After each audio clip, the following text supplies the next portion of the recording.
So this is essentially episode 1 of season 3, if you want to think of it that way, or it is episode 16. In this episode, we are going to be talking about player managers and getting faster. Take my phone off the table. Player managers and getting faster. Welcome to episode 16 of Run It Straight.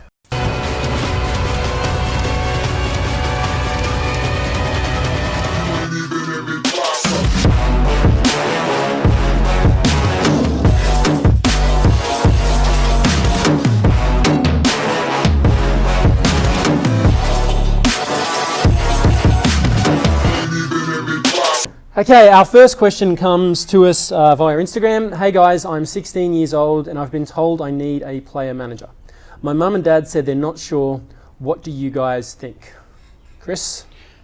I think there are a lot of benefits that can come from having a manager. But if we're looking at your age, you said you're 15. 16. The most that you would need at that age is some guidance and someone that can get you trials at different clubs, so you have more than one option, if that makes sense. So you're not putting all your eggs in one basket. There are a few negatives towards managers, so there's some information that we're going to share in a little bit. We'll just sort of get you more aware of what's going on and sort of the questions to ask to make sure that you don't get caught up in it as well. In saying that, some of the experiences that we've had. Yeah. Joe, you want to start with? So look, on the surface of it, I would say yes, having someone who is, I guess it depends on what you define a player manager as being. If it's someone who's in your corner who is trying to open as many doors as they can for you and provide as many opportunities for you as they can, absolutely you should get one. However, you do need to be careful because not all, definitely not all, but there are a lot of player managers they'll talk the talk, but they definitely don't walk the walk. They'll sort of wine and dine you. They'll take you out to take you and your parents out to dinner, or they'll take you out to coffee or whatever it is, and they'll sit there and they'll ask a few questions. They're usually very good with words to sort of find out what your values are and what your family's values are, and then they'll repeat those values back to you, so it really does feel like you've made a good connection. So they're essentially really good salespeople, and once they feel that you're in that setting, then they'll tell you everything, just from asking a few questions from you, everything that they think that you want to hear, and then you'll sign with them, and then this is not all managers, but it is a lot. Then they'll do bugger all for you, and this has definitely been our experience, right? Yes, for sure. What tends to happen is these player managers will sign an absolute ton of players, and then they kind of just they might get 1 or 2 trials for you here and there, but generally speaking, they'll just sit back and wait for the cream of the crop to rise up. So between the ages of 16 and 20, if they've got 50 or 60 or 70 kids, there'll be 2 or 3 that will come through as obviously real natural talent and hard work and everything else, and then their attention and their focus will go on to those kids. And unfortunately, a lot of the other kids who have these particular expectations about what they are going to get out of having a player manager, they kind of just get forgotten and or ignored and sort of, I guess, end up pretty dejected by the whole experience. So one of the questions that you could ask straight away when you're sitting with the player manager is, how many players do you have currently signed? Because that'll give you an idea of, if they have, 80 players to 100 players signed, whereabouts do you fall into that, and how much attention would you be getting? Yeah, so you want to be very clear about, there's obviously things that are outlined in the contract, but you need to say to them, look, I'm 16 and I don't know, I'm in the Canterbury comp. Can you get me trials at 4, well now it's SG Ball, isn't it? Yes. For 16-year-olds, at 4 clubs in Sydney for the SG Ball, that's the trials that are coming up in 2 months' time. Something along those sort of lines, but you need to be very, very specific. And if they say no, then maybe that isn't the person that you want. Look, maybe the genuine answer is no, but they need to be upfront with you about the specific details, not that we're going to do the best thing for you, and I'm going to open doors and I'm going to do this. We want specific details. What are they actually going to do? I lost my train of thought. You were making another point as well. Questions to ask. Oh yeah, so ask them specifically, like you said, ask how many people that they're looking after. Ask what is it specifically that they're going to do. Ask them how often you're actually going to sit down with them and talk about your opportunities and your career prospects. Because so I'll chime in a little bit there. Yeah. Because from our experience, we've been told from certain athletes that there's been periods of 12 months where they haven't heard. 12 months or sometimes longer. Yeah. And they've texted, which is these days how most of the kids contact you, but texted, you know, anything, any news on any trials for coming up at the end of the year? Nothing. We've had people who, one phone call for 2 minutes and the manager seems to think he's ticked his box. Now, as far as we're concerned, I mean, is that good enough? No, it's not. Look, if they actually cared, they'd know a little bit more about you. They'd know about you as an individual. They'd know about what's going on in your life. They should be more of a father figure or a mentor, you know, like an uncle, someone who, obviously it's not your dad, but it's someone who is another voice who's keeping an eye out for you, trying to make sure that, you know, you're on the straight and narrow, so to speak. So they'll be asking about your school or about your work, about how your family life's going, about all of those other, you know, if you've got a girlfriend or whatever, how are things on that front? They are going to be interested in those things because those things have a bearing on how you're going to be prepared and how you're going to go as a footballer. So it just means that they actually care about you as a person rather than you just a number on a spreadsheet and they're playing the odds to get themselves there. So a few stories that we do have. We have had boys who have had to go through through lawyers to get themselves, and obviously their parents have been handling this, to get themselves released from player managers who were doing nothing for the boys. We had a player actually fairly recently who played Harold Matson SG Ball and did pretty well, but didn't really want a manager. His parents helped manage him at that point. But then he got to sort of 18, 19, he's like, okay, well, I want to find someone. Wanted to continue on and play flag, and this kid is an athlete, he's an absolute animal. Anyway, he had someone who was a newly minted player manager.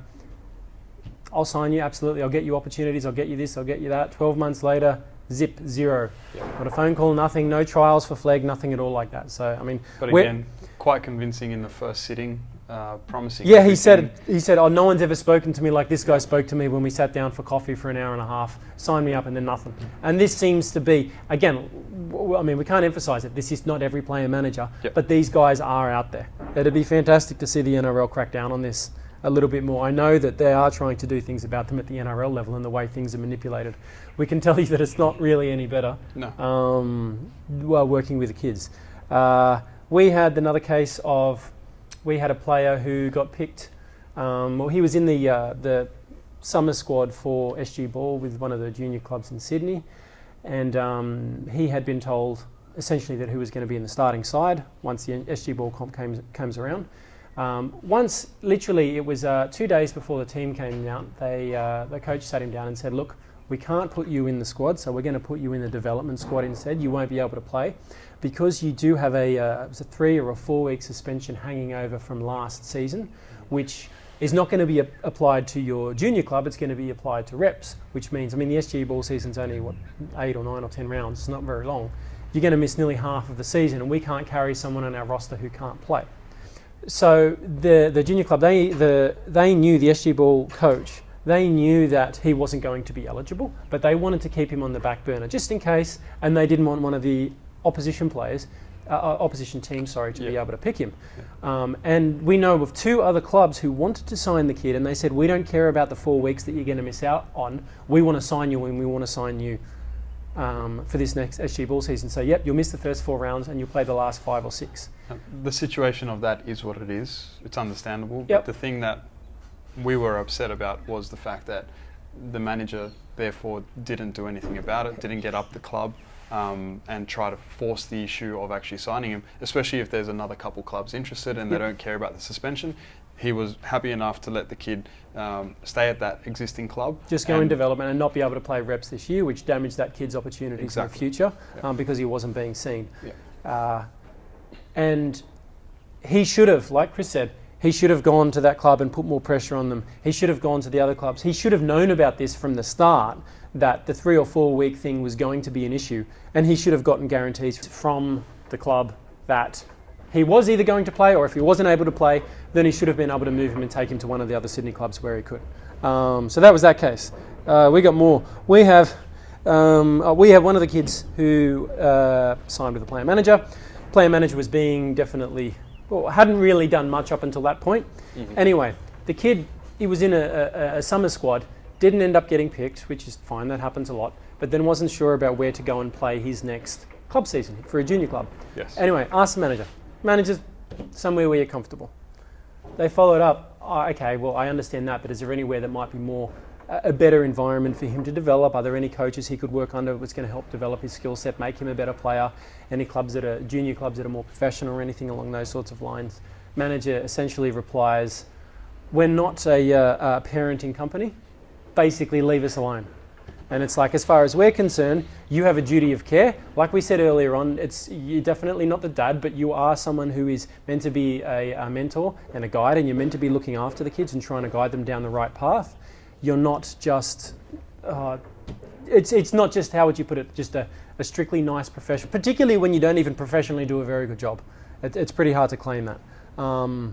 Another story we had was a kid, this was funny. Kid made an SG ball side. Oh, sorry, the summer squad. Anyway, he was partway through the summer squad. They often have trials leading into Christmas. They had trials. Anyway, this kid ends up getting cut and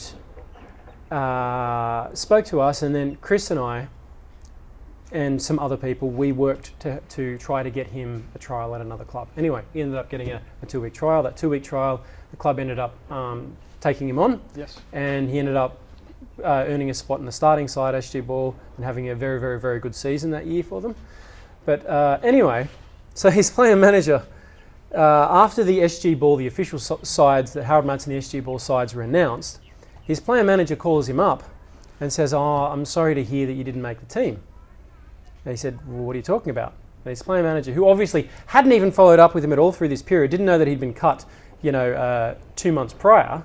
He said, well, the squad's come out and your name's not on it. And he said, yeah, that's because I'm over at this team. And his manager said, well, no, you're not. And he said, yeah. And his manager said, well, how did you get over there? And he said, well, Joe and Chris helped organise this other trial, and they've taken me on board and they've signed me up for the season. He's like, well, that's good. And then that manager called us up and very sheepishly said thank you for helping him out. But he had no idea what was going on. And we're not player managers. No. We don't pretend to be role. player managers. No. But what we do is we actually give a damn about each of the kids that we go out and we watch the kids play, and we take notes and we try to give them feedback as best we can about how they can improve their game. It could be something defensively, offensively. Obviously, we do a lot of the physical component here. We do have skills coaches and we work on the skill component. We try to help the kids out, so that they can be the best footballers that they can be. And a lot of these managers, they just don't care. No, they don't. And so on that note, obviously if you're in our program, that extra guidance comes with the program. But if you're not, there are those red flags that you need to be worried about, and make sure you're asking the right questions when you're sitting down with the manager, and don't pay attention to them promising the world. Ask more specific questions. Yeah, ask. More what we can take out that's of this? it. Yeah. Ask, look, are you going to come and watch my games? Yep. Are you going to give me some feedback on how I can get better? Are you going to say, look, you're strong in this area, but this club that you're looking to play reps for, what they're looking for is this and this. If you can work on this during the off season, have they actually gone and perhaps spoken to the coach? Look, this is my player A. How's he going? How is he going? Yeah. What does he need to work on? What are the things that you think he needs to develop to maximise his opportunity of getting into that side? Yep. This is what they should be doing. And they're simple questions that could make a big difference to a future career. And we wanted not to this just be all negative. So we wanted to give you the example of there was another boy who is in the program. So I'm just waiting for the plane to pass. Super real. Yeah. Okay, so another example that we wanted to give, a good example that we wanted to give about the flip side of things is we had a kid who was in the program and very, very talented kid. Should have been starting in an SG Ball side, but for whatever the reason, the coach he wasn't tall, the coach didn't particularly take a liking to him, I don't know, whatever the reason is, this kid didn't get picked. Now, this kid was so loyal it had been inferred that, again, he would be in the starting side in this team. He was in the development the year before. Every week he's in the top 2-3 players for his junior club. And anyway, he didn't trial with any other clubs because he was loyal to the club that he was at. Very, very good quality. Anyway, he didn't get picked. Should have got picked, but he didn't. Trials had all been done. There was nowhere else left for him to go. So again, Chris and I were like, oh, we want to really help him out. So we talked to someone, a player manager that we do know who actually does care. And he worked hard and he got on the phone and he called a bunch of different clubs up. Now, there was nothing left SG Ball wise. So he took this kid to Sydney Shield, which is a level or two above SG Ball. And that's how good this kid is. Why I said when I said this kid should have been starting, I mean he should have been starting. I wasn't just trying to make him feel good or to big note him. He ended up getting a contract, getting signed to play Sydney Shield. Easily good enough to make SG Ball. But those doors were opened because of someone who was a good player manager who actually cares about individuals and cares about kids. And he wanted to do everything he could to help this kid out because obviously something, an injustice had been done. On that note, just want to slide that in there. He didn't actually sign the kid. No, yeah, so there you go. Didn't even sign the kid. Yep. He did all of this without a signature. Infinitely more than what we see with a ton of these managers.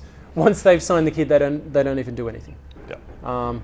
So there's positives, there's negatives, there's a whole lot of different sides to it. You need to ask lots and lots and lots and lots of questions, and you be the one asking the questions and make them do the talking. Like I said, they're going to try and get you to talk first so they can find out what your values are so that they can just mimic that back to you so it sounds like, you're aligned, like minds think alike. Trust me, they don't. A lot of these guys, they're just doing a sales job on you. So that's pretty much what we've got to add on that question. Our next question again comes to us via Instagram. Hello, I just wanted to ask a question if you guys could help me out. I'm 15, I play in the centres, I'm 6 foot and I'm fast but I'd like to get faster. I've been training to get faster but I don't see any progress and I just wanted to know whether I am doing it wrong and what I could and what you guys could do to help. I bought an agility ladder, a parachute and I do sprints. None of it seems to work. Any help? You can speak in a second. One first little thing is, how are you assessing that you're not getting faster? This is one of the first things. I was going to say that. You were going to say that. Well, I've stolen your thunder. So look, for a test to be valid, it needs to be repeatable. So it needs to be under the same circumstances as much as possible. Did you run on a track? Did you run on concrete? Did you run on grass? Were you wearing boots? Were you wearing joggers? Probably the most important thing, along with all of that, is how are you actually timing it? Have you got a third party who's literally just got a stopwatch and they're like start, stop? Have you got an app on your phone? I know that there are some now that actually track you like a GPS. It tracks the distance that you run and then compounds the speed, but I don't know how accurate that is over 10 or 20 or 30 seconds. Are you using laser gates? Is it just you've said you feel like you're not getting faster? There's an old saying that facts don't care about your feelings. Just because you don't feel like you're going faster doesn't mean that you're actually not. Also, are you the same weight as the last time you were tested? Maybe you've got someone using a stopwatch and it's fairly consistent, but if you're 2 or 3 or 4 kilos heavier, maybe you haven't gotten faster, but your power output is higher because you're running the same speed even though you're heavier. So how are you assessing that you're not getting faster is kind of a big question. And then make sure any testing that you do in the future, it needs to be under, as much as possible, the exact same circumstances so that it's a valid test. If you tested the first time in joggers and then in boots, that's not really valid. Particularly if you're looking at speed over a very short distance, those small little changes are going to make a fairly significant difference to your time. Okay. Yeah? Just to add on to that, a couple little tests that you can throw in there to see if you are actually getting faster or over a short distance and a longer distance. So rugby league related, we're thinking for the short distance it's 10 and 20 metres, so your short acceleration, and then for the longer distance is 40 metres. You don't really need to run for more than 40 metres in a game. It's very rare unless you're making breaks every single game. Another test that you could throw in there as well is broad jump. So that's just from a standing still, how far you can jump. So it's not a high jump, it's how long you can jump.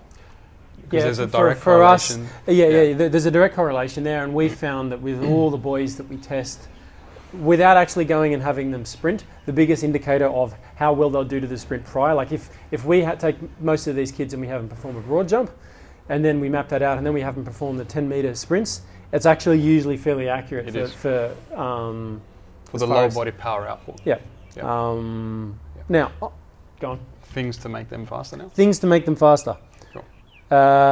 Quickest and easiest way to get faster is just to get stronger. Yeah, and I mean we say this almost every single episode, and you know the science doesn't really change. And one of the things that people get stuck on is parachutes, agility ladders, and so forth. But the main thing is resistance training, get the lower body stronger and more powerful. Yep. Just being able to apply more force to the ground is the easiest way to run faster. Now, there's some other things that we will talk about in a minute, but go find a gym that you can train in. Find someone who knows what they're doing, who can guide you and instruct you. Write out your programs, do your proper testing.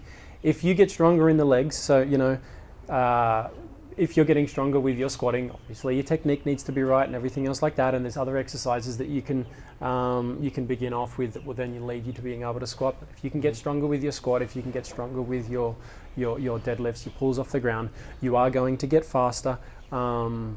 We have one of the kids in particular in the program who's absolutely lightning quick, and it's no surprise that even though he's not a forward, he out squats the forwards. I mean, we've got some Jersey Flegg players in here, big boys, and he out squats them, and he's lightning quick. Okay, so strength is important, and improving that. It's the quickest and the easiest way to get faster. Next, now this isn't particularly in any order, but we've got flexibility and mobility. Yep. If you improve your flexibility around your hip joint, you can take longer strides. You take less strides than over, say, 10 or 15 or 20 meters, which you want to be doing. You want to be taking less strides. This is one of the problems with the agility ladders. Yes. Agility ladders teach you. Train shorter steps. They train you to take these tiny little steps, and look, there's maybe a place for that neurologically. It's just a bit of a warm-up sort of thing to get you wired the right way, but as an actual training tool, we've had a bunch of guys, Khaled probably wouldn't even mind us mentioning his names. I don't think he would. We've had a bunch of guys that have come to us that we've had to, okay, take your agility ladder and put it in the cupboard far away and don't look at it again, because they ran really weird. You take away the agility ladder, and when they were doing their 10 and their 15 and their 20s, they're still running with this really weird upright, like a dancing pony type motion, which they had learned. They didn't run like that before, but after training with the agility ladders, because they see all these people on YouTube, all these, these shredded receivers, American footballers who are just carved up, and the guy's down at the beach and his feet are moving really fast. And it's like, oh, bro, I've got to do that. And it's like, no, you really don't. Bad idea. Forget the ladder. The same thing with the parachute. Anything that's really screwing too much with your running mechanics, with how you move, which a parachute does. Yeah, so one thing that you would use instead of a parachute that adds resistance is a sled. We use a sled because a sled actually, we find actually can help, particularly for acceleration. It can help improve your running mechanics, particularly when you're starting, because it forces you to lean forward to get that positive shin angle and to apply the force down and back rather than straight down, which pushes you straight up and doesn't actually make you run fast. When you're at top speed, yes, you want to be applying the force down to just keep you going. But when you're accelerating, no, we want to be this way when you're going this way. So that means leaning forward, that means positive shin angle. One of the main things to get faster is training acceleration. So that's why we do focus on that. Yeah, we do. Because again, in league, of course, top speed is going to be important for wingers and maybe fullbacks and things like that. But the top speed doesn't help you make the break. Top speed is what gets you through that hole, or makes a half gap a full gap, or allows you to, So one thing that I'll just throw in there as well is, if you're doing the resistance training side of it and you're not adding the field work to it, then that could be detrimental as well. That could actually slow you down, especially if you're not training correctly. So just have that in mind. Make sure you're doing the resistance training and combining that with the flexibility and the other type of strength or sprint work that we recommend. Yep, so I got a bit off point again. So flexibility and mobility, again, we say this all the time. Stretching, particularly the hips and ankle joint. As well as stretching, getting soft tissue work done, finding a good soft tissue therapist, or even performing self-massage. We've got some videos that are up on the channel. Have a look at them. I think there's on the calf and there's on the quad. I'll get them linked below. Our new guy behind the camera, Jason, you can just pop your ugly mug around the front so people can see who you are. So obviously all the boys of the program, you know Jason. Jason's behind the camera now. A big farewell to Nikki. She has moved on to a bigger and better thing, so we are definitely going to miss her, but we now have Jason behind the camera. There was a point what were you mentioning? Why did I mention him? don't know. I don't know either. Anyway, so flexibility, mobility, hips, ankle joint. Running mechanics, which we've talked about, applying force down and backwards, not straight up. Positive shin angle. There's a lot of running mechanic stuff. Renelle Hobson, if you look her up on YouTube, a ton of videos. We do send some people to her. She is a sprint coach, a proper sprint coach. Your football coach is like, yeah, you can come and do some sprint training with me. No, you can't. He doesn't know what he's doing. Please find the people who know what they're doing. She goes and lectures around the world. She trains Olympic athletes. She trains professional athletes, and she purely does speed, acceleration, change of direction. She knows what she's doing. Go have a look on, look her up on YouTube. That's running mechanic wise. Other than that, the other way, which we mentioned a little bit at the start, to run faster is to improve your body composition. So lose some fat. That's really simple. The old saying, you can't flex fat. It's not going to do you any good on the field, particularly if you're trying to get quicker. If you lose 2 or 3 kilos of fat, that's less useless weight that you've got to carry around on the field. It's less useless weight that you need to accelerate.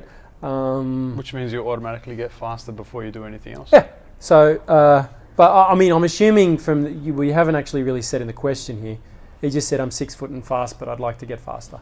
So, again, this comes into the first point, which was the strength. If you're going to be going and seeing a strength coach, good strength coach is going to do skin folds on you, get them to do skin folds on you. And if you need to lose some body fat, then that's someone who's going to be able to help you with that. Yep.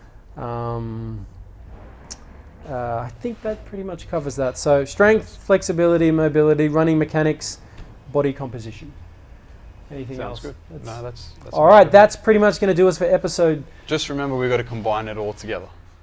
Yeah. Yep. No, so it's not one or two or three of the above. It's all of it. Yeah, all of that. Combined. It's like a cake. If you just put 3 out of the 4 ingredients in there, it's going to suck. Yep. Everything needs to go in there, and needs to go in there in the right amounts. So thank you. Episode 16 is done. Please like, share, follow. If you've got any questions, send them through on Instagram, Facebook, but it actually usually ends up pretty much just Instagram these days. And look forward to seeing you in the next one. Cheers.